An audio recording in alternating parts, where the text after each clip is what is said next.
ওই দেখা যায় তাল গাছ, ওই আমাদের গা, ওইখানেতে বাস করে কানাবগিছা। এই কবিতাটা হয়তোবা সবার প্রথমে সবার মাই সবাইকে শিখায়, আমার মা আমাকে শিখিয়েছে। আসসালামু আলাইকুম প্রিয় দর্শক, সকাল সকাল চলে আসলাম ছাদে। আমার বাবার বাসায় এসেছি। এটা তাল গাছ দেখতে পাচ্ছেন। তো আমাদের ছাদ থেকে তাল গাছটা একদম মানে আর কি ধরা যায় না, তবে খুব কাছাকাছি। চারপাশের প্রকৃতিটা অনেক সুন্দর ছিল। তো এত সকালে আমার ঘুম ভাঙে না, যদিও আমি শহরে থাকি। তো আজকে ঘুম ভেঙেছে, তাই ভাবলাম প্রকৃতিটা একটু ভিডিও করি। এইগুলো আসলে আমার অনেক ভালো লাগে, গাছপালা, পাখির কোলাহল, এইসব অসাধারণ। এটা দেখতে পাচ্ছেন অর্জুন গাছ, আর ওই তাল গাছের গোড়া কিন্তু এটা আমি ছাদ থেকে জুম করে আর কি ভিডিও করেছি। এটা অর্জুন গাছ, যেটা হয়তো সবাই চেনে না। আর এটা হলো একটা পেয়ারা গাছ, আমার বাবা লাগিয়েছে থাই পেয়ারা, অনেক ছোট, মাত্র ফুল এসেছে, এখনও হয়তো বা ধরে নাই।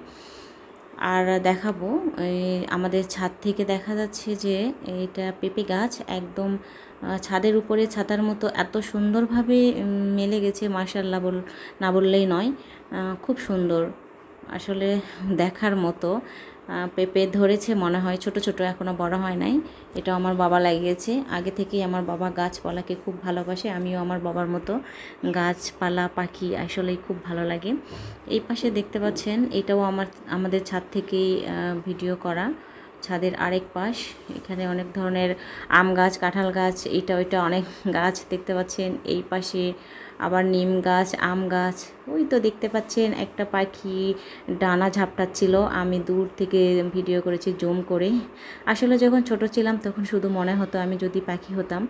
তবে এখন তো বুঝতে পারছি যে সৃষ্টির সেরা জীব হচ্ছে মানুষ। মাশাআল্লাহ, মানুষ হয়ে জন্মেছি। এখানে একটা কবুতর, ও মনে হয় অসুস্থ নাকি মাত্র ঘুম ভেঙেছে জানি না, মনটা খুব খারাপ করে বসেছিল। আমি ভিডিও করছি, তারপর ও নড়ছে না। তো যাই হোক, সব মিলে খুব ভালো লেগেছে। এই পাশে দেখতে পাচ্ছেন মানে বাঁশ, আসলে বাঁশ গাছ বলা যাবে না, বাঁশ ঝাড় বলতে হয়। তো বাঁশ ঝাড় মানে অনেক সুন্দর লাগছিল, বড় বড় এখানে গাছ আছে। যদিও আমি উঁচু থেকে ভিডিও করছি, গাছগুলোও কিন্তু অনেক উঁচু, তাই আসলে আকাশটা একদম নিঝুম হয়ে আছে। ওই পাশে পাখি উড়ছে, পাখিদের মানে কোলাহল, এত সুন্দর মনোরম একটা পরিবেশ ছিল। এই পাশেও চারিদিকে সবুজে সমাহার, আসলেই কি বলবো, সবুজের মাঝে শুধু হারিয়ে যেতে ইচ্ছা করে। তো সব কিছু এত ভালো লাগে, যখন বিকেলে বা সকালে ছাদে উঠি তখন শুধু বারবার ইচ্ছা করে সবগুলো ক্যামেরাবন্দি করি। আর ওইখানে দেখা যাচ্ছে একটা কামরাঙা গাছ, এটা যদিও আমাদের না, আমার একটা ভাবির গাছ। তবে কামরাঙাটা অনেক মজা, নেক্সট টাইমে কামরাঙাগুলো আমি ভিডিও করে দেখাবো। আর এই পাশে দেখতে পাচ্ছেন যে একটা কাঁঠাল গাছ, এটাও আমাদের নয়, এটাও ছাদ থেকে আর কি ভিডিও করেছি। আর এই গাছটা তো সবাই কম বেশি চেনেন, বলেন এটা কি গাছ? তো সবারই পছন্দের চালতা গাছ। এই চালতাটা চালতার আচার সবাই খেতে পছন্দ করে। এটা আমার একটা দাদুর গাছ, ওদের মানে উঠানটা আমাদের ছাদ থেকে দেখা যায়। এই পাশে কামরাঙা গাছ আছে, এটাও আমার দাদুর। পেয়ারা গাছ, মানে প্রকৃতিটা, গ্রামের পরিবেশ যে এত সুন্দর হয়। আসলে সবাই আমরা কম বেশি গ্রামে আসি, যাওয়া আসা করি, বা অনেকে গ্রামেই থাকে। সব কিছু মিলে মাশাআল্লাহ। এইখানে একটা কাঁঠাল গাছ, এই কাঁঠালটা অনেক মজা, দেখতে হয়তো এত ভালো লাগছে না, ভেতরটা অনেক মজা, মুচমুচে। আর এইখানে দেখা যাচ্ছে লেবু গাছ, ইস, গাছটার উপরে ঝড়ে আরেকটা গাছ পড়ে গাছ ভেঙে গেছে, থেতলে গেছে। যদিও তারপরে অনেক লেবু দেখা যাচ্ছে, আর সারা বছর এই গাছে লেবু দেয়, লেবু ধরে আর কি।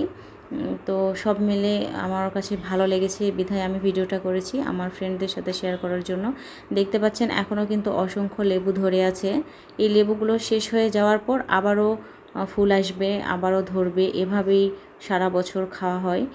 আমিও বাসায় নিয়ে আসি, আত্মীয় স্বজন কম বেশি সবাই খেয়ে থাকে। আর রসও প্রচুর, রস আর এতটা ঘ্রাণ যে আসলে মানে বলার মতো না। তো সব কিছু মিলে আমি ভিডিও করেছি আমার ফ্রেন্ডদের সাথে শেয়ার করার জন্য। আমার কাছে ভালো লেগেছে, জানি না আপনাদের কাছে কেমন লাগবে। আপনারা দেখছেন UT kitchen and blog channel. যারা আমার চ্যানেলের নতুন দর্শক বন্ধুরা আছেন তারা আমার চ্যানেলটি সাবস্ক্রাইব করে যাবেন, আর যারা অলরেডি সাবস্ক্রাইব করে দিয়েছেন থ্যাংক ইউ সো মাচ। ভিডিওটি দেখবেন, ভালো লাগলে অবশ্যই একটা লাইক এবং একটা কমেন্টস করবেন। আপনাদের কমেন্টস পড়তে কিন্তু আমার অনেক ভালো লাগে, শুধু আমার না, প্রত্যেকটা ইউটিউবারের অনেক ভালো লাগে। তো আমার চ্যানেলে অনেক রান্নার রেসিপি আছে, আপনারা গিয়ে রেসিপিগুলো দেখে আসবেন। আজ এ পর্যন্তই। ভালো থাকবেন বন্ধুরা, সুস্থ থাকবেন। পরবর্তী ভিডিওতে আবারও দেখা হবে আপনাদের সাথে। আল্লাহ হাফিজ।